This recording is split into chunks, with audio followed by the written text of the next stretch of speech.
तरह इसको समझना, आपका जो पूरा एंटायर पोर्शन है ना, इसको इन लोगों ने बड़ी स्मार्टली ड्राफ्ट किया है, but questions they understand, because in लोगों ने क्या किया, इन लोगों ने फेमा फेमा फेमा पूछ के इतना ओवर कर दिया है, FEMA, FCRA, ODI, FDI, they understand that this, you know, आपने बहुत ज़्यादा रकस क्रिएट किया है, जिसके अंदर ये जो चैप्टर है आपका चैप्टर 4 है।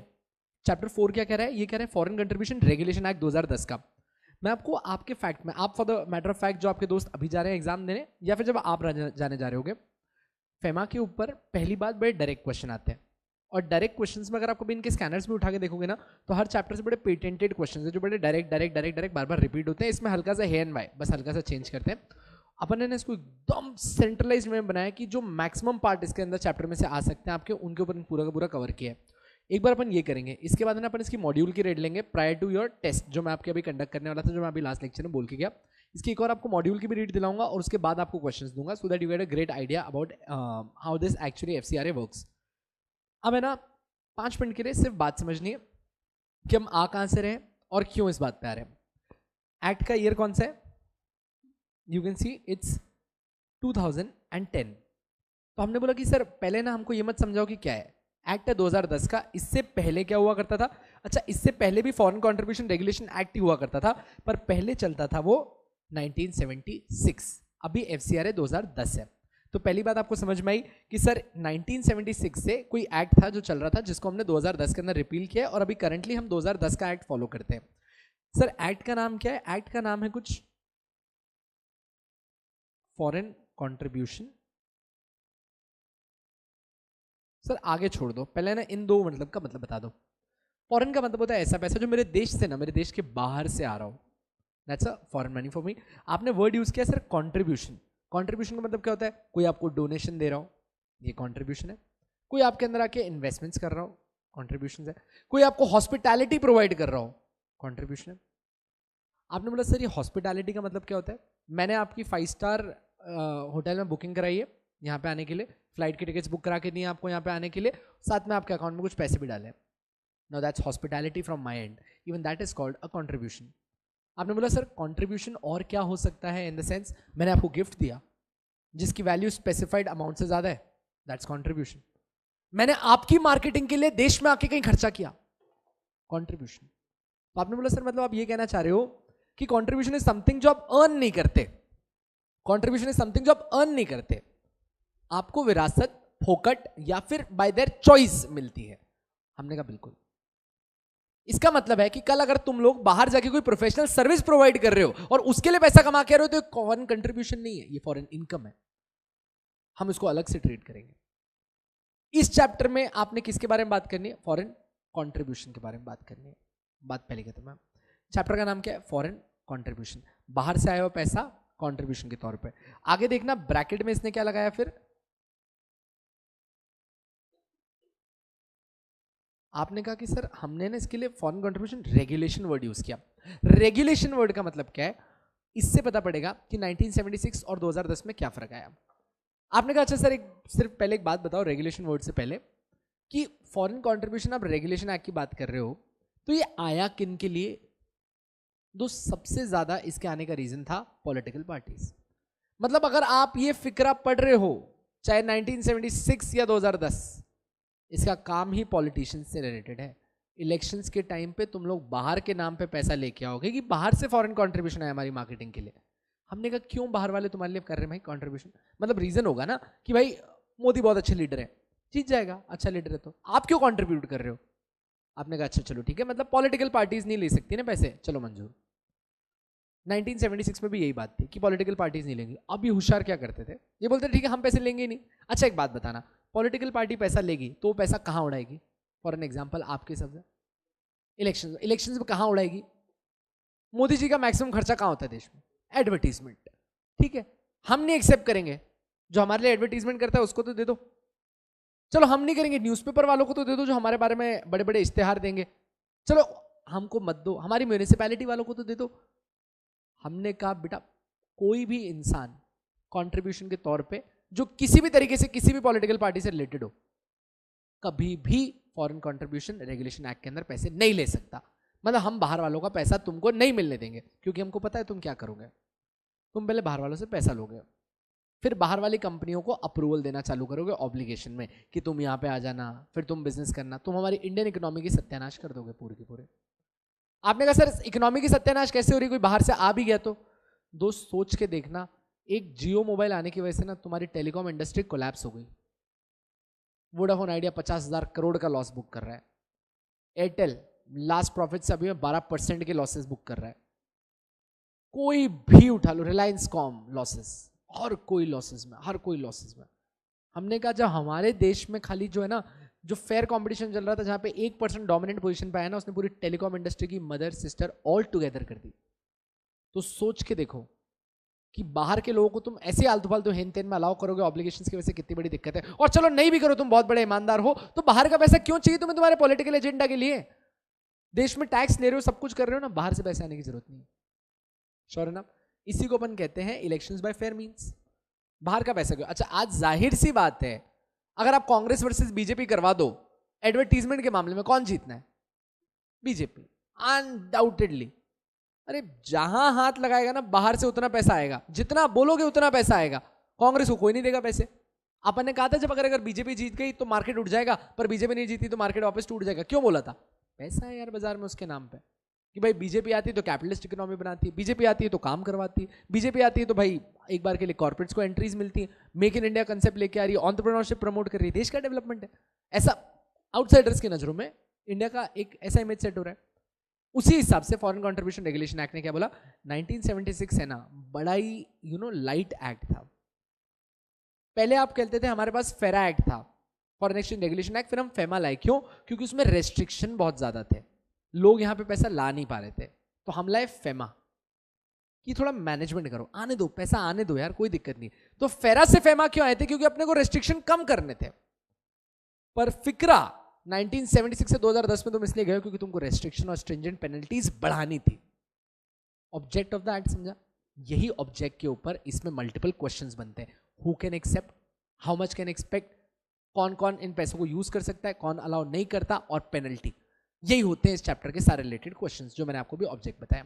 सो now are we well versed about what is foreign contribution regulation act 2010 all about and why it repealed 1976 FCRA? Sir पहले वाला नाम भी यही था, बिल्कुल यही था, कुछ अलग नहीं। जैसे कंपनीज एक्ट 1956 से कंपनीज एक्ट 2013 आया, वैसे ही फिक्रा 1976 से फिक्रा 2010 आया। श्योर ना?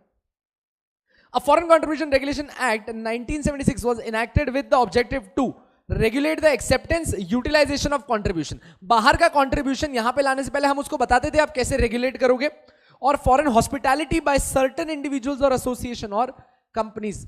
सर अभी तो आपने बोला पॉलिटिकल पार्टी, फिर अब यहां पे लिख रहा है certain associations, certain companies, certain individuals. अब आपने सर्टेन बात क्यों करी? दोस्त ऐसा भी तो हो सकता है कि तुम वो इंडिविजुअल हो जो पहले फॉरेन कंट्रीब्यूशन ले ले, फिर इन पॉलिटिकल पार्टीज को दे दे। तुम वो एसोसिएशन हो जो फॉरेन पार्टीज फॉरेन कंट्रीब्यूशन ले इन पॉलिटिकल पार्टीज के लिए और उसको यूज करे आराम से मार्केटिंग करने के लिए। हमने कहा हम जिन जिन लोगों का नाम अब इस एक्ट के अंदर बताने वाले हैं वो सब डिबार्ड है बाहर से फॉरेन कंट्रीब्यूशन लाने से। सर डोनेशन क्या क्या होता है? टॉपिक है और सबसे इंपॉर्टेंट क्वेश्चन भी।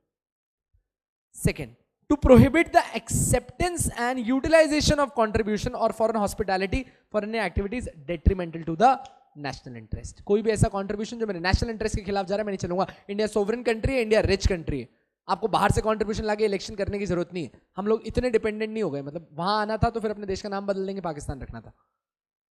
बहुत डेवलप्ड है कि खुद के पैसों से खुद के इलेक्शंस कर सकते हैं, बाहर की जरूरत नहीं है। दो ऑब्जेक्टिव समझ में आ गए। In 2010, FICRA repealed 1976 with effect from 1st May 2011. FICRA is an internal security legislation regulated by the Ministry of Home Affairs, Government of India. और रीजन ऑफ FICRA मैंने अभी भी बताया, मोर स्ट्रिंजेंट पनिशमेंट लाने के लिए बोला था। अच्छा राजा, एसोसिएशन वर्ड यूज कर रहे हो, आपने बोला एसोसिएशन। FICRA के अंदर एसोसिएशन का मतलब क्या होगा? इसने बोला भाई मेरे हिसाब से एसोसिएशन मतलब आईटी एक्ट में जैसा तुमने बोला था ना हर कोई, वैसे ही गिन लेना तुम तो। बस थोड़े से एक्सक्लूजन्स बता रहा हूं, थोड़े से इंक्लूजन्स अलग से बता रहा हूं। अच्छा, associations means association of individual, चाहे वो इनकॉर्पोरेट हुए हो ना हुए हो, मतलब आप कंपनी फॉर्म में हो, पार्टनरशिप फॉर्म में हो, किसी भी और तरीके के फॉर्म में हो, आप सब एसोसिएशन हो मान ले। Having an office in India and includes a society. इसने अपने अंदर किसको इंक्लूड किया? सोसाइटी को भी इंक्लूड किया, as registered under societies registration act 1860। एकदम ठीक। And any other organisation by whatever name called, सब कुछ एसोसिएशन है। आपने एसोसिएशन वर्ड याद रखने की जरूरत नहीं है। Second, foreign company. बेटा फॉरेन कंपनी यहां पे अपने को एज पर कंपनीज एक्ट 1956 लेनी है। सर दोनों में फर्क क्या है? कुछ नहीं, सिर्फ उसने बोला कंपनीज एक्ट 1956 के हिसाब से फॉरेन कंपनी क्या होती है। ठीक है, एकदम जल्दी बता दो फॉरेन कंपनी क्या होती है? Incorporate outside India, have a place of business in India. अच्छा, क्या एक मल्टीनेशनल कॉर्पोरेशन भी एक फॉरेन कंपनी है? सर होगी ना, मल्टीपल कंट्रीज में, आपके यहां पे भी आई है, फॉरेन कंपनी है, मल्टीनेशनल कॉर्पोरेशन में। क्या एक फॉरेन कंपनी की सब्सिडरी तुम्हारे देश में है, वो भी फॉरेन कंपनी है? इस डेफिनेशन में अपन ने देखना है क्या क्या चीजें फॉरेन कंपनी कहलाती हैं। वेस्ट ऑफ टाइम, जल्दी करेंगे। Foreign company means any company और एसोसिएशन और individuals incorporated outside India and includes. अच्छा, इसमें प्लीज यहां पे आपने लिखना है and having a place of business in India.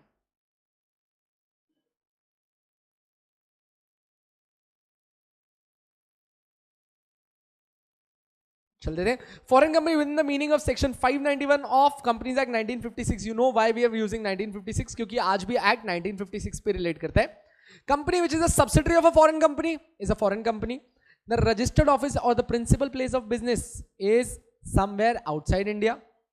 A multinational corporation, note, a corporation incorporated in foreign country or territory shall be deemed to be a multinational corporation if such corporation। अच्छा बेटा, MNC का मतलब क्या होता है? दो या फिर दो से ज्यादा कंट्रीज के अंदर जो कंपनी होती है उसको आप क्या बुलाते हो? Multinational corporation. मल्टी नेशन के अंदर आ रही है। A corporation incorporated in a foreign country or territory shall be deemed to be a MNC if such corporation has a subsidiary or branch or a place of business in two or more countries or territories। Logic समझ में आया? To क्यों बोला बने? It's a multinational thing and carries on business or otherwise operates in two or more countries or territories। Since the amendment in FCRA Act has not been made after the Companies Act 2013, accordingly the reference is given to the 1956 Act। Sure enough? Simple है। In other words, if a company registered outside India and does business in India either by way of having a subsidiary, a branch, a license, अच्छा what is the license office?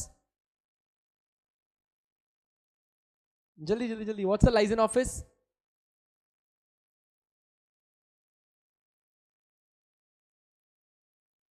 Mediator मतलब एक communication office बोल लूं।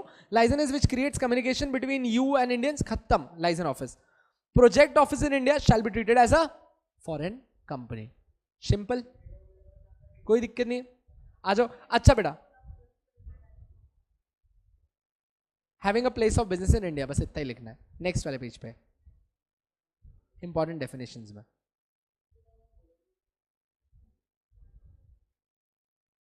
ठीक है, let's start.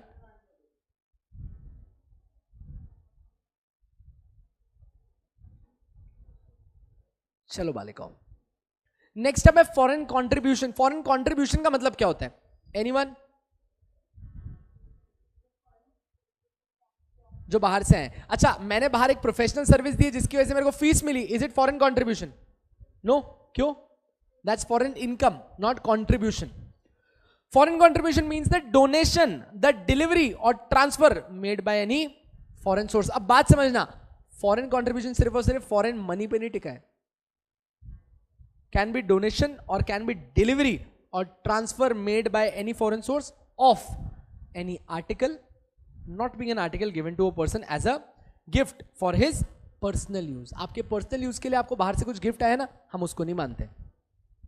if the market value in India of such article on the date of such gift is not more than the sum specified। अच्छा, आपको मैंने personal use के लिए कोई गिफ्ट दिया है, हमने कहा कोई दिक्कत नहीं है, कोई दिक्कत नहीं है, फॉरेन कंट्रीब्यूशन नहीं है। पर अगर उस गिफ्ट की वैल्यू जितना मेरा एक्ट स्पेसिफाई कर रहा है, जो टाइम से टाइम बदलता रहता है, अगर उसके अंदर का गिफ्ट है ना, तो उसको गिफ्ट ही मानना, कंट्रीब्यूशन मत मानना। पर अगर वो गिफ्ट स्पेसिफाइड अमाउंट से ऊपर है तो फिर तू भी क्या कहलाएगा? फॉरेन कंट्रीब्यूशन कहलाएगा। सर अभी का तो स्पेसिफाइड बता दो कितना अमाउंट है? 25,000। अभी का स्पेसिफाइड अमाउंट कितना है? 25,000। पर सर हमेशा ही रहेगा? जरूरी नहीं है, कभी भी अमेंडमेंट आते हैं इसके अंदर। ठीक, as of now this specified form of money is 25,000 rupees. Sure enough? Let's go head. Of any currency whether Indian or foreign, of any security as defined under Securities Contract Regulation Act। तो देखो, बाहर से कोई article आया, बाहर से कोई currency आई, बाहर से कोई भी तरीके की सिक्योरिटीज आई हैं आपके लिए, ये सब क्या है? फॉरेन कंट्रीब्यूशन है, मतलब फर्क नहीं पड़ता खाली पैसा, हम जानते हैं कि तुम कहां कहां हमको चिपका सकते हो। पहले 1976 वाला सिर्फ और सिर्फ क्या बोलता था, एनी फॉरेन कंट्रीब्यूशन, उसने कभी समझाया नहीं।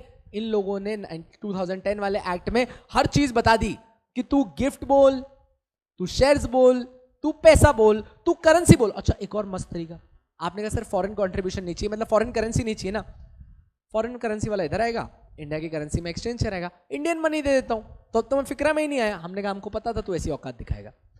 Currency which might be even Indian currency, उसको भी फॉरेन कंट्रीब्यूशन में डील करना है। फर्क नहीं पड़ता तूने इंडियन पैसा ही दिया है, हमें पता है कि तुम सब ऐसे लूप होल्स निकालोगे।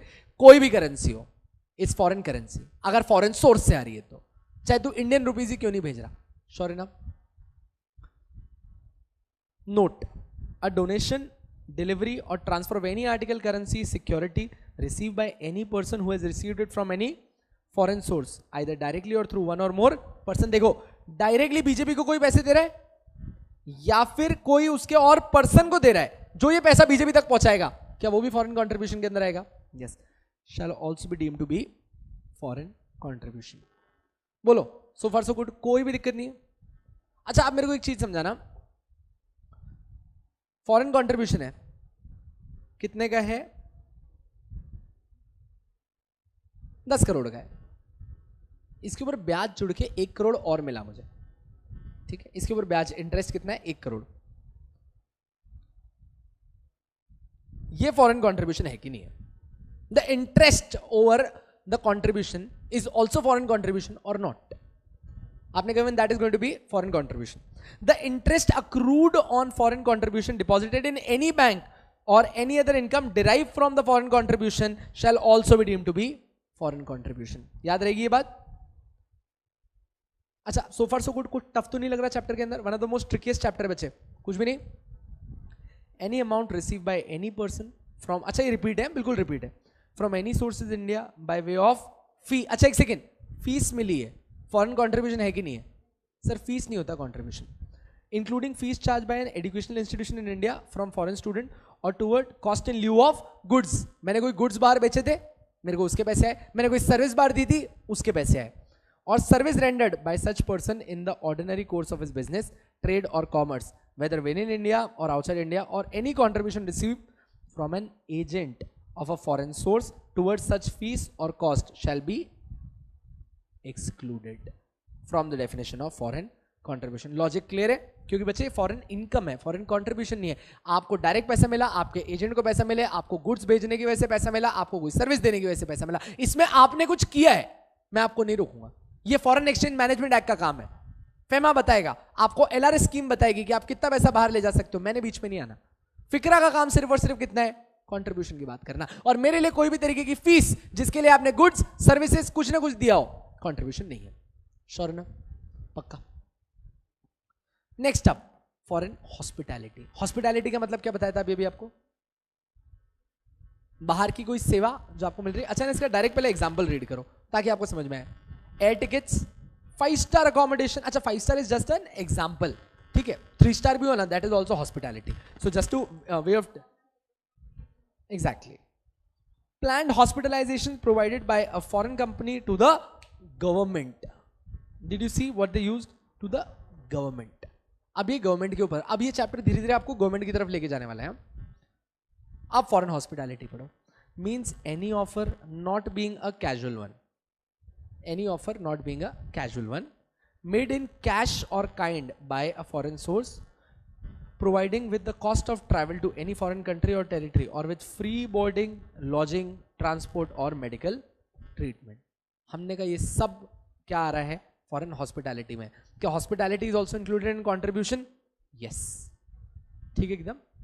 Hospital, Sonia Gandhi is not keeping well, she goes outside for treatment, Trump books her flight, Trump book her stay, Trump tell her that I am going to get you treated. क्यों भाई? तेरी मां लगे वो अपने काम से आ रही है, अपने आप ट्रीटमेंट कराएगी, तू क्यों कर रहा है? उसने देश का इतना पैसा मतलब संभाल के रखा है अपने पास, आराम से ट्रीटमेंट करवा सकती है, आपको करवाने की क्या जरूरत है? आप करवा रहे हो मतलब आपका इस गवर्नमेंट में कोई इंटरेस्ट है। यहां तक की बात सही है। अच्छा अब आता है ना द वर्ड फॉरेन सोर्स। ये पूरे केस में, ये जो इतना बड़ा लिखा है ना, इस पूरे केस में फॉरेन सोर्स का मतलब है कोई ऐसा इंसान जो बाहर से पैसा मेरे देश में ला रहा है। इसका अल्टीमेट क्रक्स सिर्फ एक ही लाइन है, सिर्फ पढ़ाया जा रहा है क्योंकि एक बार 2010 या 11 के पेपर में पूछा था what do you mean by foreign source under FCRA, सिर्फ इसीलिए अपन ने इसको कवर किया है।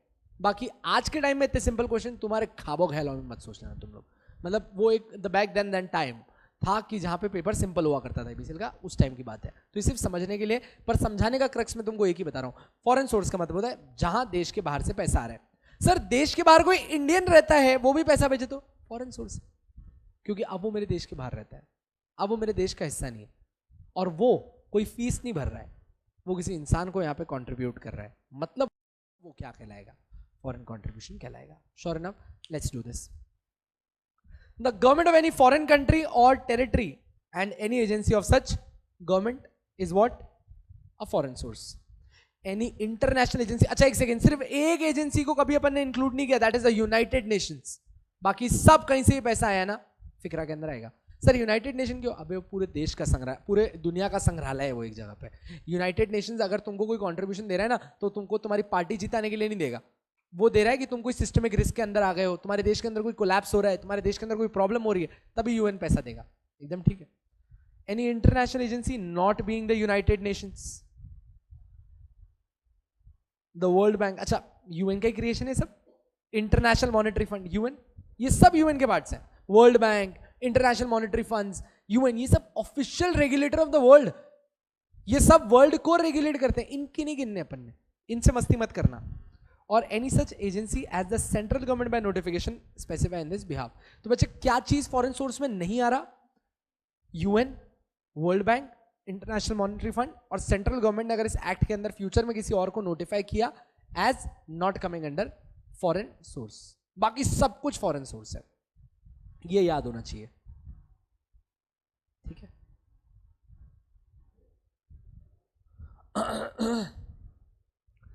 Any foreign company giving you money? Any foreign corporation incorporated in a foreign country? Any multinational corporation? अच्छा अभी देखो, अभी तक कितनी कितनी चीजें आ गई। हमने बोला कोई बाहर की गवर्नमेंट, हमने बोला कोई बाहर की एजेंसी, कोई बाहर की कंपनी, कोई बाहर की कॉर्पोरेशन, कोई बाहर की मल्टीनेशनल कॉर्पोरेशन, ये सब क्या है? फॉरेन सोर्स है। सिंपल है, कुछ डाउट तो नहीं। क्या क्या चीजें आ गई बच्चे फॉरेन कॉर्पोरेशन के अंदर? पहला बाहर की गवर्नमेंट, सेकेंड बाहर की agency, third foreign company, fourth foreign corporation, fifth कोई मल्टीनेशनल कॉर्पोरेशन। याद रहेगा, एक बार तुम बोल दो जल्दी से। First foreign government, second agency, third fourth corporation, fifth MNC. बेटा एजेंसी में कौन सी एजेंसीज इंक्लूडेड नहीं है? UN, world bank, IMF, central government जिसको स्पेसिफाई कर दे। बेटा वर्ल्ड बैंक मतलब जैसे आरबीआई बैंकर्स बैंक होता है ना, वर्ल्ड बैंक वर्ल्ड का बैंक है, तो मतलब आपको पैसे नहीं देगा वो। अच्छा मतलब अच्छा, वर्ल्ड बैंक कभी भी आपको ऐसे डायरेक्ट पैसे नहीं देगा। वर्ल्ड बैंक, हाँ तो यूएन हो गया, वर्ल्ड बैंक हो गया ना, तो नहीं नहीं बात समझो, वर्ल्ड बैंक हो गया, ये सब हो गया ना, ये सारी कंट्रीज का एक मर्जर है एक जगह पे, जो पूरे पूरे खाली एक स्टेट को नहीं, एक कंट्री को नहीं, पूरे वर्ल्ड को पैसा देते हैं। और सिर्फ कब देते हैं? जब कोई सिस्टमिक रिस्क होता है, जब कोई कोलैप्स के चांसेस होते हैं, जब किसी देश के ऊपर कोई एक्सटर्नल थ्रेट है और देश रिवाइव करना चाहता है, तब पैसा दिया जाता है। तो ऐसी चीज़ों को कंट्रीब्यूशन नहीं मानते। हम फिक्रा क्यों बना रहे थे कि अपने पॉलिटिशियंस पैसा ला के कहीं ऐसा ना हो कि खुद की मार्केटिंग करें। आज मोदी को ज़्यादा पैसे मिल सकते हैं, तो हम बोलते हैं कि सर ये ना फ्री कंटेस्ट इलेक्शन नहीं हो पाएगा, हमने चाहिए कि ब्रैडली अच्छा काम करता है तो वो नेता बने, मैं अच्छा काम करता हूँ मैं नेता बनूँ, आप अच्छा काम करते हो आप नेता बनो। पर अगर मेरे पास विकास वोरा एक बाहर का बंदा है जो पैसे दिए जा रहा है और मैं खुद की मार्केटिंग कर रहा हूँ, तो ये एक बहुत अनड्यू इन्फ्लुएंस है आप सब लोगों के ऊपर जो फ्री कंटेस्ट कर रहे थे। तो हमने बोला फिक्रा क्या कह रहा है, चिराग तू भी कंटेस्ट कर, वो भी कंटेस्ट करेगा, वो भी कंटेस्ट करेगा, बाहर का पैसा क्यों चाहिए, तुम खुद के दम पे करो ना। ये बात थी बच्चा, वो हेल्थ ऑर्गेनाइजेशन है, मॉनिटरी थोड़ी है। WHO, how would they contribute? उनका तो ऑब्जेक्टिव ही ना कंट्रीब्यूट करने का। WHO is not in the form of a company. How will you take it in the purview of this? Okay, it's an अच्छा, if that organization gives you money, it's coming under foreign contribution. You cannot give it. मतलब आपको allowed नहीं है। सिर्फ इन लोगों ने अगर आपको पैसा दिया तो अलाउड है। मतलब मैं आपको अदर वे राउंड बता रहा हूँ, वर्ल्ड बैंक, IMF और साथ साथ में यूनाइटेड नेशंस। अगर इन्होंने आपको कभी पैसा दिया ना तो that will not be counted as foreign contribution as per FCRA। इसको छोड़ के अगर फॉरेन के एक भिखारी ने भी तुम्हें पैसे दिए कंट्रीब्यूशन। तो अभी तक दो चीजें जो आपके हिसाब से कंट्रीब्यूशन नहीं है, ये वाला UN, वर्ल्ड बैंक, IMF का पैसा, और सेकंड कौन सा, फीस और price paid for any service और गुड्स। दो चीजें याद रहेगा, कोई फीस मिली, कोई सर्विस मिली, कोई फीस या फिर कोई गुड्स के लिए पैसा मिला। और सेकंड चीज कौन सी, UN, IMF और वर्ल्ड बैंक। श्योर, चलो जल्दी चलो। अब है ना, ये नेक्स्ट वाला पॉइंट है ना, सिर्फ फॉरेन गवर्नमेंट कंपनी को बताने के लिए। A company within the meaning of companies act and more than 50 कर देना उसको, of the share capital is held, more than 50% of the share capital is held either singly or in aggregate by one or more of the following things। बाहर की government ने, बाहर के citizens ने, बाहर की कॉर्पोरेशन ने, बाहर के किसी ट्रस्ट ने, या फिर एसोसिएशन ऑफ इंडिविजुअल्स ने। सही बात है बच्चा, जिस कंपनी को जहां के लोग होल्ड कर रहे हैं वो कंपनी वहीं की कहला जाती है। ये तो आपने कंपनी लॉ के अंदर भी पढ़ा होगा। A trade union in any foreign country whether और not registered in such foreign country और टेरिटरी। बाहर की ट्रेड यूनियन को भी तुमने फॉरेन सोर्स माना है। A foreign trust or foreign foundation by whatever name called, or such trust or foundation mainly financed by foreign country। हर चीज, a society, a club, बेटा क्लब नेहा, ये क्लब कौन सा है? क्लब का मतलब क्या होता है? बता बता, मेरे को जानना है। हाँ हाँ बोल, नहीं नहीं बोल दे, क्लब क्या होता है? मतलब तेरे हिसाब से क्लब क्या होता है बता देना मुझे वैसी। नो ब्रैडली, क्लब क्या है? सर पुणे में तो 3-4 ही अच्छे हैं, बोल ऐसा कुछ। ये clubs in the form of NPO, लोग साथ में है ना, for betterment of something, this is a club and वो वाला नहीं। A citizen of a foreign country, मतलब anyone comes under foreign source except fees paid, goods paid, third बाहर की UN, IMF, वर्ल्ड बैंक, इन सबको छोड़ के सब कुछ आ रहा है। कंपनी, कॉर्पोरेशन, MNC, कोई कंपनी, कॉर्पोरेशन, MNC जिसको फॉरेन गवर्नमेंट ने, फॉरेन सिटीजन ने, फॉरेन MNC ने, फॉरेन कंपनी ने होल्ड कर रखा है, ये सब हमारे यहाँ पे आने वाले। ट्रस्ट, सोसाइटी, सब फॉरेन सोर्स कहलाते हैं। मतलब इनमें से किसी ने भी पैसा दिया तो हम उसको क्या कहेंगे? पैसा कहां से आया? फॉरेन सोर्स से। Are we clear with what is foreign source?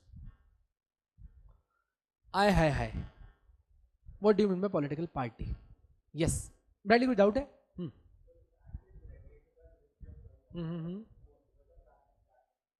समझा नहीं। नहीं नहीं नहीं, ऐसे नहीं था। मतलब आप जब अपने होम अफेयर्स की बात करते हो ना, तो आप एक्सटर्नल डिवीजन की बात करते हो, जिसके अंदर आप कोई भी अमेंडमेंट करते हो ना, तो पार्लियामेंट के दोनों हाउसेस के सामने प्रपोज करना पड़ता है। आप ऐसी अमेंडमेंट नहीं ला सकते। सो अगेन देख, अपन ने जीवन में एक चीज़ तो फिक्स ही पड़ी है कि लेजिस्लेचर का काम कभी कभार एग्जीक्यूटिव करता ही है। अपन लोग लेजिस्लेशन में मिक्स करते हैं। तो मतलब जो तेरा डाउट है ना, वो जेन्युइनली सही है कि सर मतलब जिनको पैसा मिलने वाला है वही रेगुलेट कर रहे हैं, पर होगा क्या? इन लोगों ने इसके अंदर कोई भी ऑल्ट्रेशन किया तो आप सिर्फ खुद को पावर नहीं दोगे, आप दूसरों को भी पावर दे दोगे, और जैसे ही कोई अब्यूज होगा तो वापस से नेक्स्ट क्वेश्चन आपके ऊपर आएगा। तो इसीलिए इसमें जब अपन बात करते हैं ना कि फॉरेन कंट्रीब्यूशन रेगुलेशन एक्ट है फिक्रा की, तो इसको भी देख कहाँ लाए थे? Internal security legislation by ministry of home affairs, government of India. तो इसने क्या बोला था कि अभी एक्ट बन गया, इसके अंदर मैंने अथॉरिटीज बनाई है जो पहले अमेंडमेंट प्रपोज करेंगी, उसके बाद मिनिस्ट्री ऑफ होम अफेयर्स इसको अप्रूव करेगी, हटाएगी। अगर आपको कोई नीड लगती है तो आप प्रपोज करोगे, यहाँ की अथॉरिटी उसको सिग्निफाई करेगी कि ऑल्ट्रेशन करने की जरूरत है कि नहीं है, फिर उसको अप्रूव करेंगे। तो हम लोग क्या करते हैं, जैसे तुमको याद है क्या, मैंने आप लोगों ने जय जेल में एक बात बताई थी कि इंडिपेंडेंस ऑफ जुडिशरी रह नहीं पाती थी। क्यों? क्योंकि भाई यहाँ आपकी गवर्नमेंट के बंदे होते थे जो नॉमिनेट करते थे जज का नाम। हमने बोला कहाँ ईमानदारी है यार, गवर्नमेंट का बंदा जज बना रहा है। फिर अपन लोगों ने पूरा उसको रिस्ट्रक्चर किया। हमने कहा प्रेसिडेंट सुप्रीम कोर्ट का जज अपॉइंट करेगा, पर कौन जज बन सकते हैं ना, वो वापस से एक एनपैट अलग अथॉरिटी बनाई, जिसको हमने बोला कि ये नॉमिनेट करेंगे नाम और इन्हीं में से तू किसी को जज बनाएगा। बस तेरा पावर कहाँ है? इनमें से जज बनाने का, अपनी होशियारी नहीं मारनी। ये बताएंगे तेरे को कौन क्वालिफाइड है, ये बताएंगे तेरे को कौन डिजर्विंग है, इनके कहने पे तू बस अपॉइंट कर। तो अपन ने दोनों का मान रख लिया। वैसे इस एक्ट के अंदर भी सेम वैसे ही चलता है। कमिंग बैक, कहाँ पहुंच गए थे अपन? नेक्स्ट कंट्रीब्यूशन हो गया था, हॉस्पिटैलिटी हो गया था, पॉलिटिकल पार्टी। हाँ जी, पॉलिटिकल पार्टी मतलब इट्स जो, हाँ जी, आवाज नहीं आ रही, सॉरी।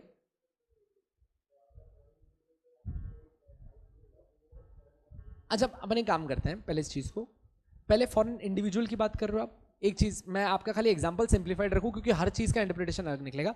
आप बाहर की कंपनी की बात कर रहे हो, इंडिविजुअल की बात कर रहे हो, किसकी बात करना चाह रहे हो? इंडिविजुअल, एक फॉरेन इंडिविजुअल है, बहुत बढ़िया, इंडियन है और वहां पे जाता है, वहां का रेसिडेंट है, सिटीजनशिप की बात नहीं करते, अपने लिए फॉरेनर है, एनआरआई मतलब फॉरेनर है अपने लिए, कोई दिक्कत नहीं, बहुत बढ़िया, वहां पे रेसिडेंट है वो, बहुत बढ़िया, इसे बेटा रेमिटेंस कहते हैं, फेमा। और आपको हमने कहा फैमिली के लिए तो कोई दिक्कत ही नहीं है। हमने कब बोला? हमने बोला any person associated with the government of India या फिर with any kind of political party. FCRA का ऑब्जेक्टिव क्या था? रेमिटेंस है, फेमा बिल्कुल अलाउ करते हैं, आप करो रेमिट, आपका पैसा आपका परिवार, उसको कंट्रीब्यूशन मानना ही नहीं कभी भी। इसीलिए आप नेक्स्ट वर्ड पढ़ रहे हो पॉलिटिकल पार्टी। एक बार देखिए, अच्छा पॉलिटिकल पार्टी का मतलब क्या? जो इलेक्शन कमीशन ऑफ इंडिया के साथ रिलेटेड हो, खत्म बात, it's a political party, an association और body of individuals to be registered with Election Commission of India as a political party under section 29 of the Representation of the People Act 1951. Sure, कुछ doubt तो नहीं? Which has set up candidates for election to any legislature but is not so registered or deemed to be registered under the Election Symbols Reservations Order 1968. कुल मिला के आपने, अच्छा इसको छोड़ दो, आप तो इधर हटा दो, आप सिर्फ यहीं तक ध्यान देना, आगे वाले लाइन का मतलब क्या आगे बताता हूं, इसको अभी नहीं करना अपन ने।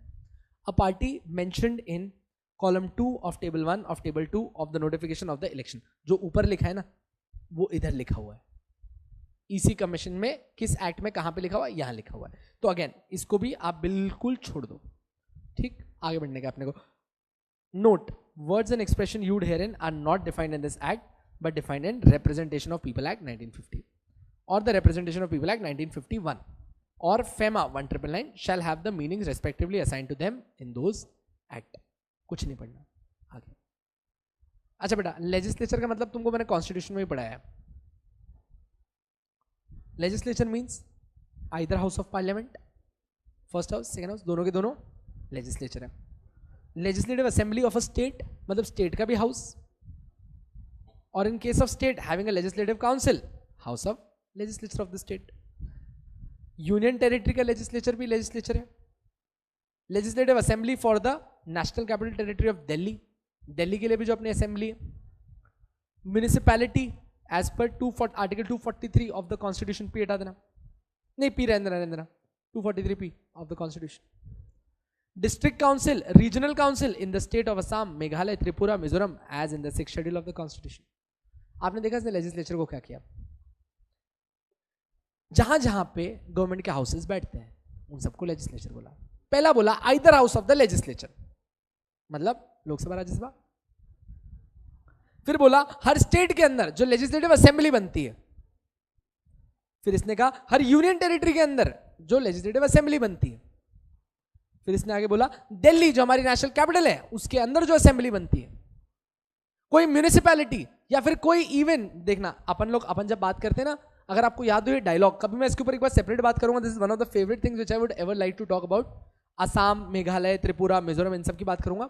आप देखना जब है ना अपन इधर झगड़े कर रहे थे ना कि कश्मीर हमको दे दो, ऐसा कर दो, तो ओवैसी ने बोला था कि लगाओ असम में ऐसा करके दिखाओ, जाओ मिजोरम में ऐसा करके दिखाओ, ये सब करके दिखाओ, ये करो वो करो, आप हैदराबाद में चले जाओ तो काफ़ी मुस्लिम डोमिनेटेड है।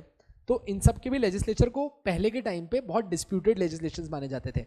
तो आज तक एक्ट उनको अलग से बोलता है कि वहां का भी कोई लेजिस्लेटिव हाउस है ना, that also comes under political party, I am sorry legislature, sure enough. अच्छा तो अगर, अच्छा ये भी डायरेक्ट नहीं पूछा जाएगा, अभी तक सिर्फ अपन ने एक्ट का मतलब बस ये लास्ट पर्सन की डेफिनेशन पढ़नी है, यहां तक ही इस चैप्टर का खेल था। अब थ्योरी है, बस समझने की बात है, आप ऑलमोस्ट खत्म करने वाले हो। अच्छा बेटा, लेजिस्लेचर का मतलब क्या? पहला either house of our parliament, second state legislature, union legislature, municipality, कोई regional councils of Assam, Mizoram, Tripura, याद रहेगा बस, बहुत है। पर्सन का मतलब सर अब ये भी आपने ऊपर बताया था, एनी इंडिविजुअल, एचयूएफ, एसोसिएशन और कंपनी रजिस्टर्ड अंडर सेक्शन 25। अब देखो सबसे पहला and the foremost important question जो आ सकता है आपके सामने,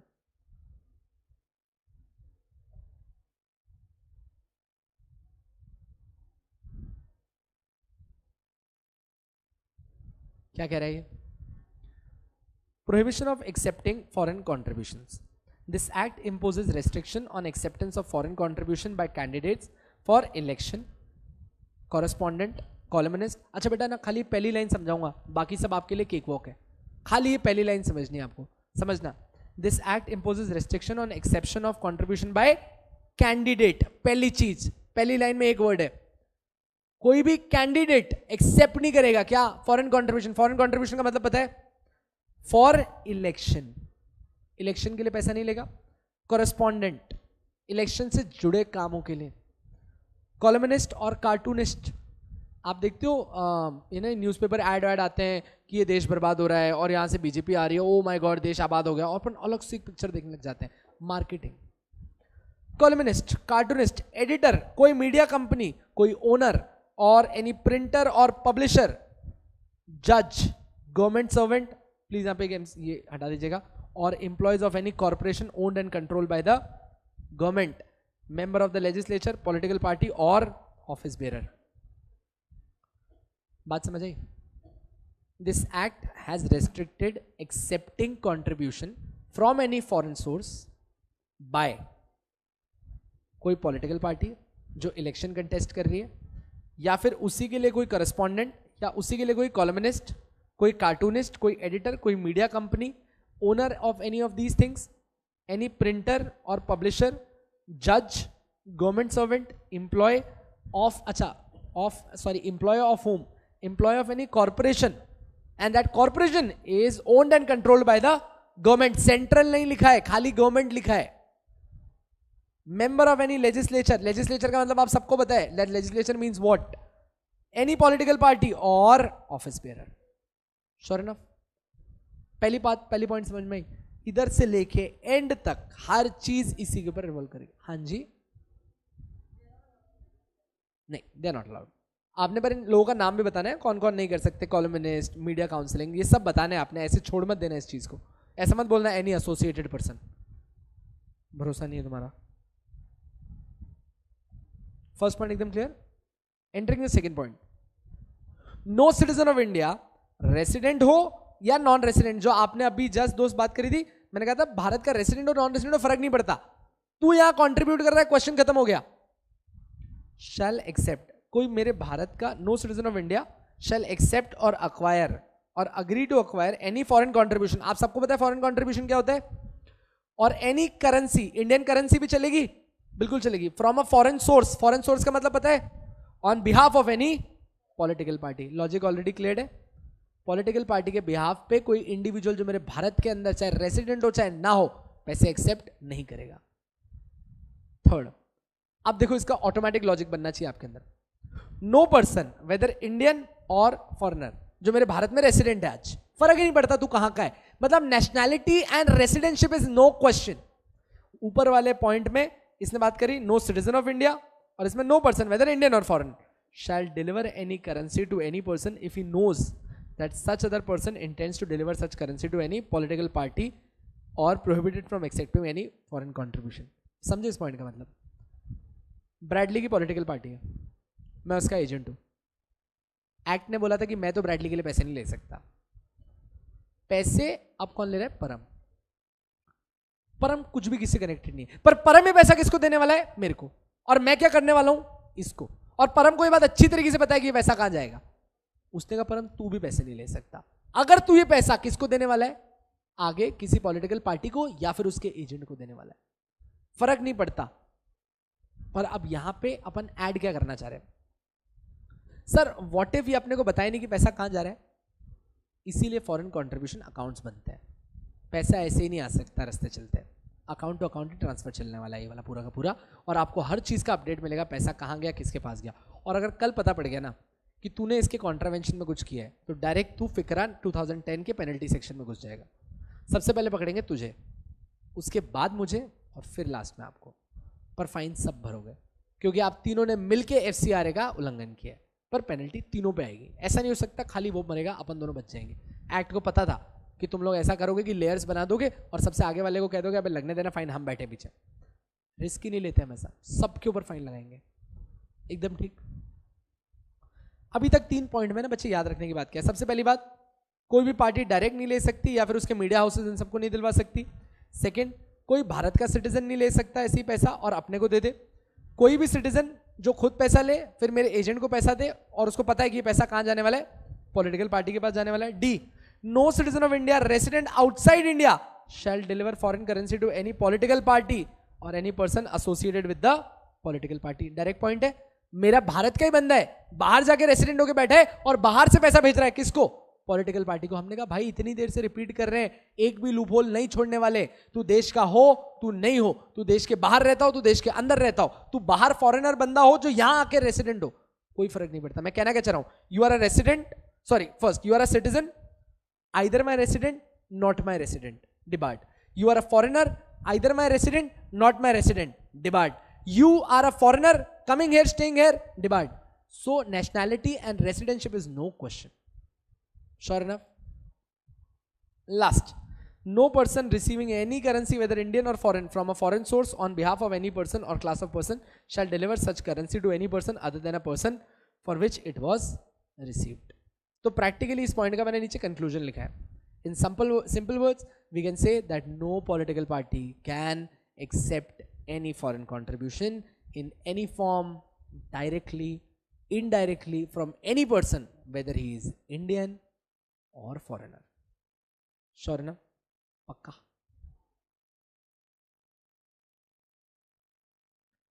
Already done. अभी ऊपर मैंने आपको एक बंदे के बारे में बताया था, columnist, cartoonist, editor, printer, publisher. जल्दी देख लो जल्दी से, कौन कौन लोग बेटा प्रोहिबिटेड है। बेटा इन पे भी डायरेक्ट क्वेश्चंस आए हैं, पर ये बहुत डायरेक्ट है, मेरे को कुछ भी समझाना नहीं पड़ेगा, आप पढ़ के देख लो।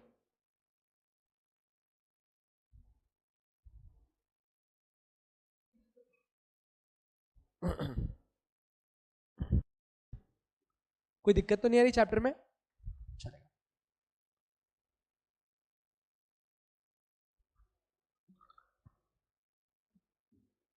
आराम से रीड लो, कुछ जल्दीबाजी भागने की जरूरत नहीं।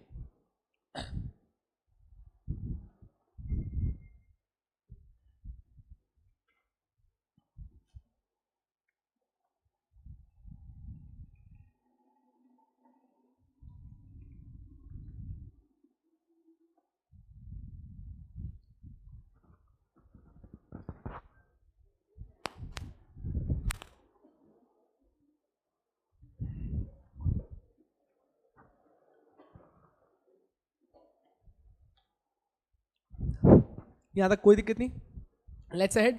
अब इसने क्या बोला, no prohibition is applicable in the following cases. कब कब प्रोहिबिशन नहीं है, आप ऑलरेडी पढ़ चुके हो कब कब प्रोहिबिशन नहीं, ये भी बड़ा डायरेक्ट पॉइंट होना चाहिए आपके लिए। पहला, bye way of salary, wages और रेम्यूनरेशन। आप बात कर रहे हो सैलरी की, आप बात कर रहे हो वेजेस की, आप बात कर रहे हो रेम्यूनरेशन की। ये तीनों चीजें तब इस्तेमाल होती है जब आपने काम किया हो। Second, bye way of payment in ordinary course of international trade. आपने कोई ट्रेड वाला काम किया और फिर पेमेंट हुआ है, अलाउड। और कॉमर्स, और by agent of a foreign source of any transaction made by foreign source. Third, by way of a gift और presentment made to him as member of Indian delegation. Sir अब भी आपने बोला था gift नहीं होता, अब ये भी आपने बोला था, पर एक मिनट बात समझना इसने क्या बोला। बाय वे ऑफ गिफ्ट और presentment made to him as a member of Indian delegation. Bharat से कोई बंदा बाहर किसी के पास गया था और उसके वेलकम में इंडियन डेलीगेशन में उसको कोई गिफ्ट दिया गया। हमने कहा भाई ये कंट्रीब्यूशन थोड़ी है, ये तो आप यहाँ से बाहर गए थे और आपको एक गिफ्ट प्रोवाइड किया क्योंकि इंडिया का बंदा कोई बाहर गया था। जस्ट फॉर एन एग्जाम्पल, हमारे कोई पॉलिटिशियन यहाँ से बाहर जाते हैं और उनको एक गिफ्ट दिया जाता है इंडियन डेलीगेशन की तरफ से, मतलब फॉरेन की तरफ से, क्योंकि इंडिया का डेलीगेट हमारे पास आया है। आपने कहा सर पर फिर भी गिफ्ट तो गिफ्ट ही रहेगा, लिमिट कितनी बताई थी? अगर उससे नीचे हुआ ना तो कोई दिक्कत नहीं, पर 25,000 पार किया ना तो तुझे भी क्या ट्रीट करेंगे हम लोग, फॉरेन कंट्रीब्यूशन। यही चीज जो मैंने ऊपर बताई है। एक सेकेंड ना, अभी आने वाला है, आगे मैंने डाल दिया, एक बार के लिए पॉइंट खाली होल्ड करना, आगे आने वाला है। हाँ जी, 25,000 से ऊपर कंट्रीब्यूशन। 25,000 जो लिमिट लिखाई थी ना मैंने, अपने यहाँ से कोई बंदा बाहर गया लेने, गिफ्ट कहां तक परमिसिबल है? 25,000 तक। अबे देश का कचरा है भाई, तू सोच, तू 25,000 का कंट्रीब्यूशन लेने के लिए 5-5 लाख रुपए खर्च करके जाएगा देश के। सोच के देख, यहां से तू यूएस जा रहा है, यूएस जाके रुकने वाला है और उससे 25,000 लेगा। हॉस्पिटैलिटी तो डायरेक्ट बैन है ना, सिर्फ और सिर्फ one gift has a limit of 25,000. Hospitality stands no limit. Get my point. Bradley is a politician, he wants to come down to me, most welcome. आप आओ, कभी भी आरटीआई फाइल करके देख लेना, मोदी के स्टेटमेंट्स देख लेना, यहाँ से जाने का बिल, वहाँ का खर्चा, सब कुछ बताएंगे कि हमने इतना सारा खर्चा किया है देश के एक्सपेंस पे और हम लोग बाहर गए. लास्ट टाइम तो किसी ने बहुत बड़ा हुआ बनाया था, मोदी ने आईफोन का बिल दिया 1 लाख रुपए. हमने कहा बाहर जाके ऐसा क्या देख रहे थे, बहुत बड़ा मीम था इसके ऊपर, तो इतना लंबा चला था, तो ट्रेंडिंग था. तो अपन क्या कहना चाह रहे हैं, तू सोच के देख, 25-25 हज़ार का कॉन्ट्रीब्यूशन लेने के लिए तू मल्टीपल कंट्रीज में जाएगा. किसका? स्टेट एक्सपेंडिचर अपना. आज अगर मैं तेरे को बोलूँ ब्रैडली जाए मेरे लिए कुछ लेके आ, तो ऑब्वियसली खर्चा मेरा है. वो बाहर जाके एफडीआई ला रहा है तो खर्चा तुम्हारा ही है. घूमने थोड़ी, ऐसा थोड़ी कि ओबामा की बेटी की शादी थी अटेंड करने की. समझा ना? It's the value of the gift. No, next, from his relative. और अच्छा, बाहर से, सर आपका क्वेश्चन, रिलेटिव से पैसा है तो हमारे पास आता ही नहीं है. रिलेटिव का पैसा रेमिटेंस है, फेमा अलाउ करता है रेमिटेंस करना. Bye way of remittance receive in the ordinary course of business. आपने बाहर से अपना ऑर्डिनरी कोर्स ऑफ बिजनेस में पैसा रिसीव किया है, any official channel, post office और any authorise person in the foreign exchange under FEMA. अगर आप बाहर से कोई पैसा रिसीव कर रहे हो एकदम कैजुअल बिजनेस के मोड में, कंप्लीटली परमिसिबल. अभी तक आप देखो क्या क्या चीजें अलाउ कर रहे हैं अपन बेटा.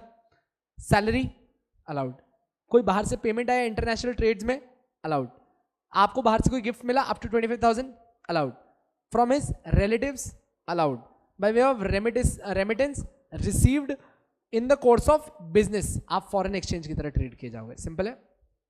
लास्ट, आपको बाहर से स्कॉलरशिप मिली है, सुपर 30 देखी थी, वो अपने आके प्रोफेसर को उन लोगों ने बाहर से बुलाया था कि आपको हम स्कॉलरशिप देंगे, बाहर आके पढ़ लो, allowed. Any scholarship, stipend, stipend का मतलब क्या होता है, कुछ छोटी मोटी पगार दे देंगे, आप आ जाओ हमारे पास काम करने, इंटर्नशिप करने. And payment of like nature. हाँ भाई, ऑलरेडी डन. जल्दी से रीड करवा देता हूं. अच्छा बेटा, टॉपिक का नाम पढ़ना, restriction on acceptance of foreign hospitality. कौन एक्सेप्ट नहीं कर सकता?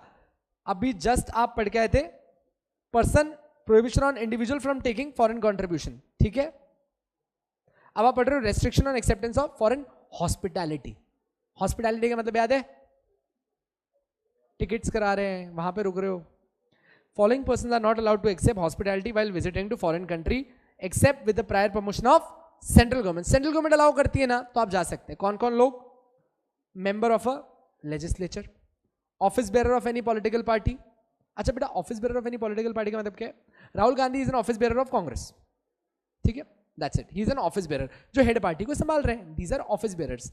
Board of directors to company are office bearer to political parties. Board of directors to company are office bearers to political parties. जज, government servant, employ of any corporation owned and controlled by the government. एक एक का logic है आपके पास. एक बार वापस से बात कर लेते, कौन कौन लोग फॉरेन हॉस्पिटैलिटी नहीं एक्सेप्ट कर सकते? मेंबर ऑफ लेजिस्लेचर नहीं चलेगा. Second, office bearer of any political party. Third, जज. Fourth, government employee. And fifth, any employee of a corporation which is controlled by government. However, अच्छा, इन सब लोगों को अगर हॉस्पिटैलिटी लेनी है तो पहले किसका अप्रूवल लगेगा? सेंट्रल गवर्नमेंट का अप्रूवल लगेगा. However, it shall not be necessary to obtain any such permission for an emergent medical aid needed on account of sudden illness contracted during a visit outside India. In this regard, the person who receives such hospitality shall inform the central government within 1 month from the date of receipt of such hospitality. इसका मतलब क्या हुआ बच्चे? सोनिया गांधी बाहर गई हुई थी, बाहर उसने किसी देश के अंदर का कोई कल्चर देखा, बड़ी ईमानदारी देखी और उसका हार्ट वहीं करप्ट कर गया, वो सांस नहीं ले पाई वहाँ. उसने कहा नहीं, इतनी ईमानदारी नहीं. उसका हार्ट करप्ट हुआ, वहीं से उसको उठाया, जल्दी से हॉस्पिटल लेके गए ट्रीटमेंट करने के लिए. गवर्नमेंट बोला मैडम पूरा खर्चा हमारे ऊपर है, आप आराम से इलाज करो, उठना भी मत आप. तो दीदी भी वहीं थी, दीदी के इलाज का खर्चा है 40 लाख रुपए. और बाहर, अच्छा बाहर आपको 30-40 लाख रुपए ना बहुत कम है. आप है ना कोई भी इंटरनेशनल हॉस्पिटल, अपने यहाँ पे कोई बड़ी हॉस्पिटल में चले जाना, इंडिया से ज़्यादा फॉरेनर दिखेंगे आपको. इंडियन हॉस्पिटल महंगा इसलिए क्योंकि वहाँ फॉरेनर मर पड़े. वरना है ना, जो रूबी हॉल यहाँ पे चार्ज करता है, जो अपोलो चार्ज करता है ना, वो इंडियन स्टैंडर्ड्स के हिसाब से कई गुना ज़्यादा है. आप नहीं अफोर्ड कर सकते बाईपास में 3.5-4 लाख रुपए देना, पर दे चार्ज क्यों? क्योंकि बाहर बाईपास के लिए 12-15 लाख रुपए लगता है. तो वो आराम से 1 लाख की टिकट कराते हैं, 3 लाख का ऑपरेशन कराते हैं, चिल करके एंजॉय करते हैं और 1 लाख में वापस चले जाते हैं। तो 5 लाख रुपए में उनका पूरा फैमिली ट्रिप प्लान हो जाती है और सर्जरी भी हो जाती है। वहां पे 10 लाख रुपए ज्यादा लगते हैं और घूमने को भी नहीं मिलता। और यहाँ पे फॉरेनर्स को इज्जत अपन ज्यादा देते हैं, अपने हिसाब से वो इंग्लिश बोल रहे हैं एकदम, बस खत्म हो गई बात। सो दैट बीइंग सेड उनकी वजह से ना हमारे यहाँ पे बहुत ज्यादा ऐसा हो जाता है, इसीलिए बहुत महंगाई है। अच्छा आप बाहर हो, बाहर का ट्रीटमेंट है भाई लगो लोग अलग लेवल महंगा, वहाँ हॉस्पिटैलिटी मिली ना, हम समझते हैं। अब उस टाइम तो सेंट्रल गवर्नमेंट तो आएगा नहीं, अरे भैया वो हार्ट अटैक आया है, वो परमिशन देना तो मैं ऑपरेशन करवा लूँ, करवा। जिस दिन हॉस्पिटैलिटी मिली उसके 1 महीने में तो ठीक हो जाएगा, 1 महीने में बता देना आके सर 1 महीने में भी नहीं हुआ, दीदी को पैरालिसिस आ गया है और उनको देख के उनके बेटे को उनको देख के अडवाणी सबको आता जा रहा है पैरालिसिस, कोई दिक्कत नहीं, OOBH सबको मिलता है। आप सफिशिएंट कॉस्ट दे देना, जितना डिले होगा परमिसिबल है, पर एट द फर्स्ट इंस्टेंस कितना टाइम का टाइम है, 1 महीने का टाइम है आपके पास। श्योर ना? हाँ जी, ऑलरेडी डन, रीड करके देख लो।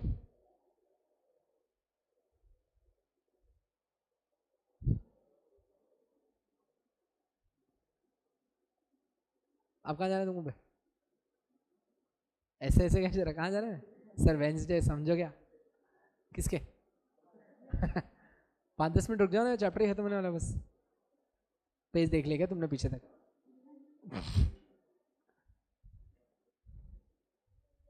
अच्छा हाँ याद है तुम्हारा वाला याद है, तेरे को जाना है? सबको नहीं बोला, उन दोनों को बोला थे, 10 साल है ये करके, ठीक है। हाँ जी देख लिया क्या? Power of central government with respect of foreign contribution. The central government has the empower to A prohibit any person or organization from accepting any foreign contribution. अच्छा बेटा मैं सच्ची बोल रहा, अब है ना जेन्युइनली मैं आपको बता दूं इसमें कितना सा चैप्टर है। दिस पेज बस यहां से तो पेनल्टीज एंड पनिशमेंट है।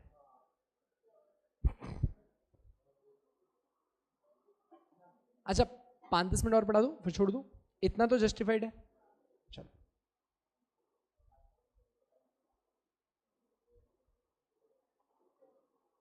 क्या आज मेरे लेक्चर्स बहुत कम हो गए ना, मेरे अंदर बहुत ज़्यादा एनर्जी बच गई है। कल से ज़्यादा दे भाई तू लेक्चर, रात को मत रोक, समझता हूँ मैं। Central government has been empowered to A prohibit any person or organization from accepting any foreign contribution.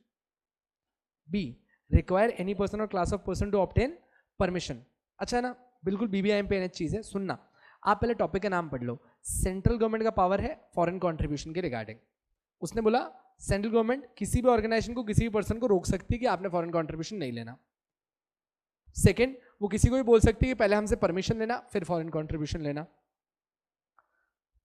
obtaining or before accepting any foreign hospitality. Third, require any person or class of person to furnish intimation within such time and in such manner as may be prescribed. Require any person or class of person to obtain permission of the central government before accepting any foreign contribution. Central government चाहे ना तो एक class of person भी designate कर सकता है जिनको पहले सेंट्रल गवर्नमेंट का अप्रूवल लेना है, कभी भी कोई भी फॉरेन हॉस्पिटैलिटी कोई भी कॉन्ट्रीब्यूशन लेने से पहले, बात खत्म। Last, require any class of person to furnish intimation within such time and in such manner as may be prescribed as to the receipt of hospitality and the source from which and the manner in which such hospitality was received. लोगों के लिए ये भी बोला जा सकता है आपको इतने दिनों के अंदर हमको बताना है फॉरेन हॉस्पिटैलिटी कहाँ से ली, इतने दिन में हमको बताना है कि हॉस्पिटैलिटी कहाँ इस्तेमाल करने वाले हो। Sure? So this is again not that important, सिर्फ एक बार देखने के लिए पर्पस पे था ये। And now it comes certificate of registration. What is certificate of registration? अभी अभी आपने ऊपर एक वर्ड यूज किया गया था, एनी पर्सन और class of person to obtain prior permission. आ जाओ। The person having definite cultural, economic, educational, religious और social program shall accept contribution after he obtains the certificate of registration from central government. बात समझे आप? इसने क्या बोला, किसको रजिस्ट्रेशन देगा सेंट्रल गवर्नमेंट? हमने बोला कोई ऐसा पर्सन। अच्छा बेटा पर्सन मतलब कोई इंडिविजुअल, कोई HUF, कोई एसोसिएशन, कोई NPO।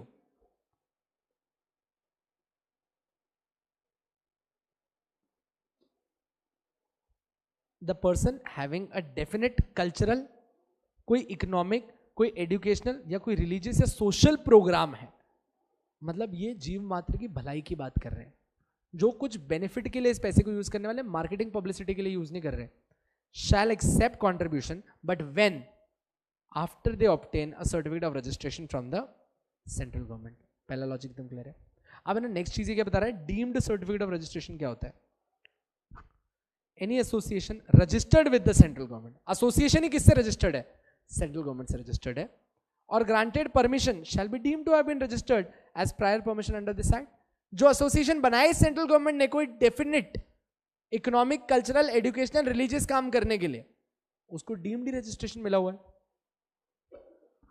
Such registration shall be valid for a period of 5 years। ठीक, प्लीज थोड़ा सा ध्यान देना, यहाँ पे एक ट्रिक आने वाली है, या मैं अभी बताऊंगा नहीं, आप मुझे बताओगे क्या बात हुई, आगे चल के कुछ 6 महीने की बात होने वाली है, इसलिए बोल रहा हूं पहले से। Such registration shall be valid for a period of 5 years from the date on which this section comes into force. Grant of certificate of registration, अब ऊपर वाली बात को पैराग्राफ फॉर्म में कैसे लिखा जाता है देखना। If a person who intends to take certificate of registration under this act shall file an application to central government। Wow, आप पहले सेंट्रल गवर्नमेंट को अप्लाई करो कि हमें रजिस्ट्रेशन चाहिए। The central government may reject the application by an order if the application is not in the prescribed form or does not contain the necessary particulars। अगर आपने सारी इंफॉर्मेशन नहीं दी तो आपका form reject. On receipt of an application, the government is of the opinion that all the conditions are complied with। जैसे ही application receive हुई, central government का opinion है कि आपने सारी कंडीशंस पूरी किए, then it shall register such person and grant him a certificate और prior permission. Ordinarily the certificate of registration shall be granted with in 90 days from the date of receipt of application. बहुत tough था, 90 दिन के अंदर आपको registration मिलता है, application पूरी नहीं तो रिजेक्ट हो जाएगा। In case central government does not grant permission within a period of 90 days, it shall communicate the reason therefore। Sure, ये आपके लिए एक डायग्राम है, एक बार भी देखना, आपको डायग्राम में कुछ समझाने की जरूरत है।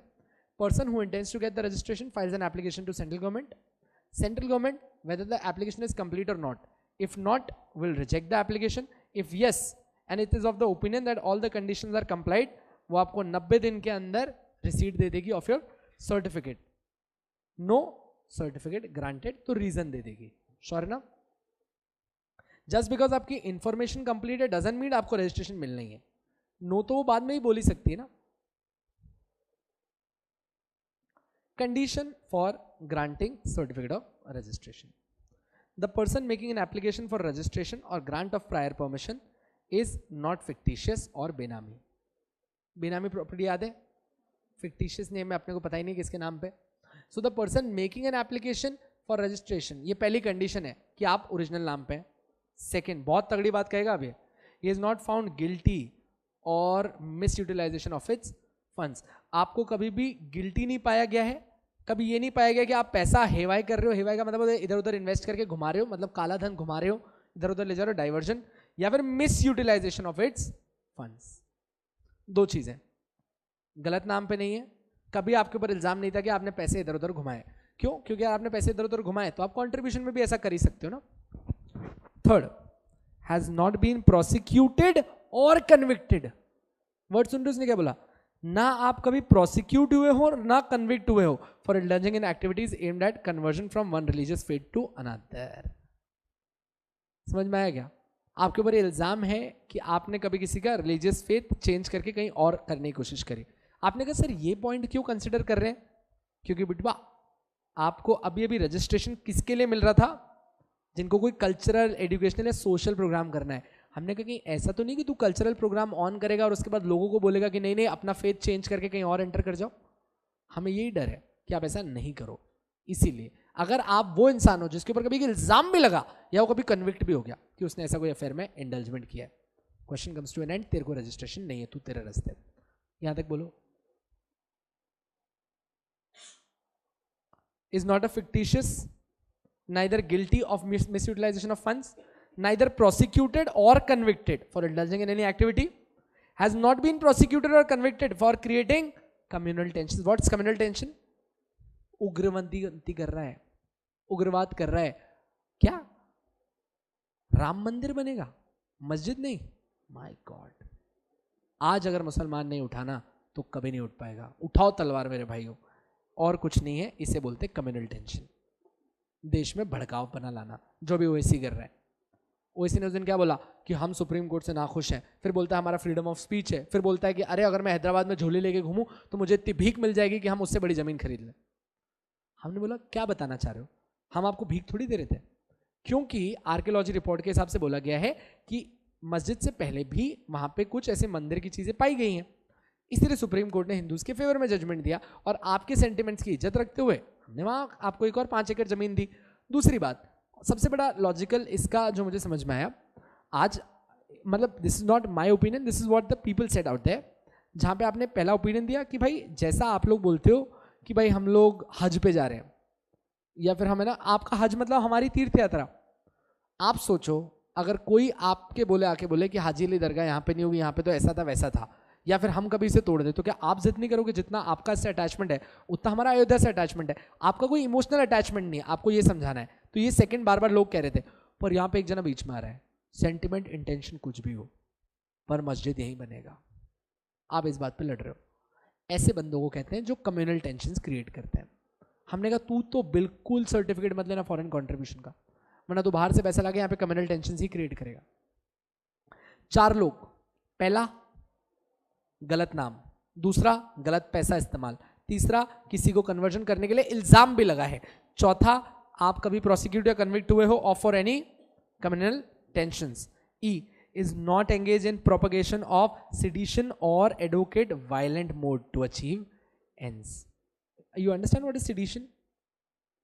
Anyone? Sorry, try तो कर, कोई बात नहीं, अगर आ रहा है दिमाग में तो कोई बात नहीं, गलत तो मैं हूं ना। आप दंगे बोल लो। अच्छा, sedition मतलब ये नहीं होता, बलिदान। अबे sacred games part 3 12, sacred games की बात नहीं कर रहा। कोई टेररिस्ट यहाँ पे आके जब ब्लास्ट कर देता है ना खुद को या कुछ करता है, हाँ मतलब वो क्या करते हैं, वो खुद को समझते हैं कि ये लोग जिहादी हैं और इनको जन्नत मिलने वाली है just because they blasted themselves and along with them बहुत सारे लोगों को साथ में लेके जा रहे हैं। सो हमने कहा ये क्या करना चाह रहे हो आप, मतलब आपका यही मोटो था ना। तो हमने बोला कि जो लोग इसे वायलेंट मोड यूज करते हैं, अच्छा Satanism, have you heard about this? Satanism, you've heard about it. They give each other self, they give each other's pain, और वो पेन देके कहते हैं कि मतलब आपके सिंस खत्म हो रहे हैं, या फिर मतलब अगर उनका हिंदी वर्जन बोलो तो आप शैतान को पूजो, आपकी इच्छा बहुत जल्दी पूरी हो जाएगी। ऐसी बेवकूफ़ों वाली जो बातें कर रहे हैं ना, उनके लिए द नेक्स्ट चीज़ कि आप लोग भी रजिस्ट्रेशन मतलब आप पूजो जाओ उस तरफ, एकदम ठीक है। ए से लेके ई तक बात समझ में आ गई। तुमने रिलीजन के नाम की मस्ती करी, तुमने रिलीजन के नाम पे दंगे किए, तुमने रिलीजन के नाम पे पेन्स इन्फ्लिक्ट करना सिखाया, तुमने पैसा इधर उधर ले जाना सिखा दिया, या फिर तुम लोग कभी भी गिल्टी रहे हो, आई एम सॉरी, या फिर तुम कोई फिक्टिशियस पर्सन हो, सब लोग डिबार्ड हो, आने ही मत रजिस्ट्रेशन मांगने। श्योर है? Last is not likely to use the contribution for personal gains और डाइवर्ट इट फॉर अनडिजायरेबल। अच्छा इसको एक मिनट प्लीज करना, नॉट हटा देना। Yes.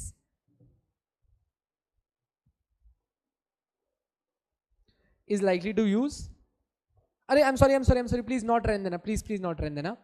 क्यों? मतलब क्योंकि ऊपर अपन ने नॉट से ही बता रहे कि आप फिक्टिशियस नहीं हो, आप ऐसे नहीं हो, तो हम ये कहना चाह रहे हैं कि आप खुद के गेन के लिए पैसा यूज नहीं करोगे। अगर खुद के गेन के लिए पैसा यूज कर रहे हो तो वापस से हम आपको रोक लेंगे। जी, has not contravened any of the provision of this act. अच्छा फर्स्ट पॉइंट में बोलो कोई दिक्कत है सर्टिफिकेट ऑफ रजिस्ट्रेशन के? नहीं। Second, has not been prohibited from accepting foreign contribution. आपको एक्ट ने या फिर गवर्नमेंट ने कभी प्रोहिबिट किया था कि तू तो लायक ही नहीं, बाहर निकल। वंस नालायक ऑलवेज नालायक, ठीक। Third, the person making an application for registration has undertaken reasonable activity in its field for benefit of the society for which the foreign contribution is to be utilised. बात एकदम clear है। इसने क्या बोला? जो person application मांग रहा है उसने रीजनेबल एक्टिविटीज की हैं जिससे सोसाइटी का भला हो, तो हमें पता भी पड़ेगी भाई आपने अच्छा काम किया।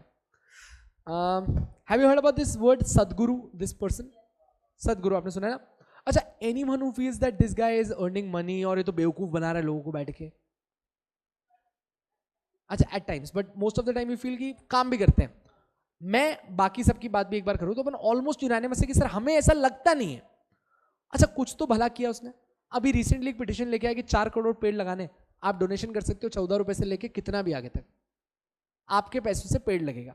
14 है या 40 रुपए मेरे को नहीं पता, पर ऐसा जो भी है, मतलब मेरे को याद नहीं है, पर वो एक पिटिशन लेके आया। उन्होंने बोला ना पूरे फॉरेस्ट की सत्यानाश हो गई, हम करेंगे। अरे जाने दो, तू भगवान नहीं, अरे जाने दे, तेरे में अक्ल नहीं, कुछ भी ठीक है, सब चलेगा। काम तो बढ़िया कर रहा है, सोसाइटी के बेटरमेंट के लिए कर रहा है, कोई रिलीजन प्रमोट नहीं कर रहा। आज तक उन्होंने कभी आके ना कोई ऐसा नहीं बोला होगा जय श्री राम, या फिर उन्होंने कभी ऐसा नहीं बोला होगा Jesus, he is always maintain it. अब वो आपको सिर्फ आके एक ग्रीट करते हैं और वो आपके सामने the Karma theory, the idea of something जो प्रोपोगेट करना चाह रहे फॉर द एंटायर कम्युनिटी। हम कहते हैं ऐसे लोगों को रजिस्ट्रेशन दो जिसने कभी तो कुछ भला किया हो। आसाराम बाबू, मिल गया जवाब, बस इसे कहते हैं unanimous resolution. A person making an application for giving prior permission has prepared a reasonable project for the benefit of society। अरे आप लेके तो आओ कि इस पैसे का करोगे क्या, रजिस्ट्रेशन तो हम आपको दे रहे हैं, पर इस बाहर के पैसे का करने क्या वाले हो बता दो और ले लो पैसे। The applicant has neither been convicted under any law nor any prosecution is pending against him। ये पॉइंट तो अपन ऊपर ही पढ़ चुके हैं ना, प्रोसिक्यूशन ना कभी। अब देखो ऊपर वाले पॉइंट में ना उसने प्रोसिक्यूशन को सिर्फ 2 ही चीजों से रिलेट किया था। पहला उसने जो प्रोसिक्यूशन की बात करी थी वो करी थी कि आपने कभी कन्वर्जन में बिलीव नहीं किया। दूसरा उसने बात करी थी मिस यूटिलाइजेशन में, और फिर आपने कोई झगड़े वगड़े नहीं कराए। नीचे उसने आउटरेजेस एक और बात कह दी, तू कभी भी किसी भी चीज के लिए प्रोसिक्यूट नहीं होना चाहिए, खत्म। तो ऊपर वाला पॉइंट तो छोड़ दे, तू और कहीं भी प्रोसिक्यूट नहीं हो सकता। कन्विक्शन की तो बात ही नहीं है, प्रोसिक्यूशन की कहानी है। The person being other than an individual any of its director, अच्छा अब एक कंपनी की बात कर रहे हैं, एनी कंपनी डायरेक्टर्स और its office bearer has neither been convicted under any law for the time being in force nor any prosecution for any offence is pending against him. समझा गया तक? इसने क्या बोला यहां पे, The acceptance of foreign contribution by any person is not likely to affect prejudicially। अच्छा है ना, इस पॉइंट का मतलब मुझे समझाने की जरूरत नहीं है आपको, सिर्फ एक बार देख लो। इसने क्या बोला, हम तेरे को ऊपर रजिस्ट्रेशन देंगे, पर ये जो रजिस्ट्रेशन का पैसा आ रहा है ना वो कभी भी इनमें से किसी को भी नुकसान नहीं पहुंचाना चाहिए। देख लो कितना लॉजिकल बात है। पहला, मेरे देश की इंटेग्रिटी और सोवरेनिटी पे बात नहीं आनी चाहिए। सेकेंड, कभी भी मेरे देश की सिक्योरिटी साइंटिफिक रिसर्च के ऊपर बात नहीं आनी चाहिए। पब्लिक इंटरेस्ट नहीं खराब करना, किसी की भी फ्रीडम और fairness of election to any legislature, मतलब वापस कि तू किसी पॉलिटिकल पार्टी को जबरदस्ती कंफ्यूज करे या लोगों के वोट खरीदने की कोशिश करे बाहर से पैसे आके, कभी ऐसा नहीं होना चाहिए। Friendly relation with any foreign state, दूसरे स्टेट से हमारा रिलेशन खराब हो रहा है क्योंकि तू कंट्रीब्यूशन लाके यहाँ पे कुछ गलत कर रहा है। Harmony between religious, racial, social, linguistic, religious groups, इसका मतलब क्या है, हिंदू मुस्लिम लड़ रहे हैं, क्रिश्चियन और यहाँ पे हिंदुओं को लड़वा दिया तूने कंट्रीब्यूशन लाके, करना ही नहीं ऐसा काम। Next up, acceptance of foreign contribution shall not lead to incitement of an offence. आप पैसा लेके आए हो, लोगों को उकसा रहे हो कि डर मत। अगर तूने, अच्छा कश्मीर लोगों को पत्थर दे रखे हैं, मिलिट्री के ऊपर पत्थर फेंकना, हर पत्थर मारने पे स्टोन पेडलर्स कहते हैं इनको पैसे मिलते हैं, जितने पत्थर मारे उतने पैसे। हो सकता है ये पैसा बाहर से आ रहा हो, क्योंकि जब इंडिया तुमको दे नहीं रहा, तुम खुद कुछ कमाते हो नहीं, तो पैसा आ कहां से रहा है? जाहिर सी बात है पड़ोसी देश ला रहा है कहीं से पैसा तुम्हारे लिए पत्थर फेंकने के लिए, और इंडिया को पैसा देगा इंडियन आर्मी के ऊपर पत्थर फेंकने के लिए, और आप मन मर्जी तो फेंकोगे नहीं, पागल तो होने के पत्थर उठा के दौड़ रहे हो। Shall not endanger the life और physical safety of any person. यहां तक बात समझ में आई है? कल इसके आगे बढ़े, थक गए हो बहुत, मैं तो बोलूँ आप एकदम खत्म पे आ ही गए हो यार, बहुत थक गए, भूख लगी है सबके लिए। अगर शेवपा मंगाऊं तो सोच लो, लंच भी नहीं किया क्योंकि बस ऑलमोस्ट खत्म होने पे suspension, cancellation, management of foreign contribution, और ये हो गया इंटीमेशन, और ये हो गया पेनल्टी, और ये हो गया खत्म, जा रहे हो गया।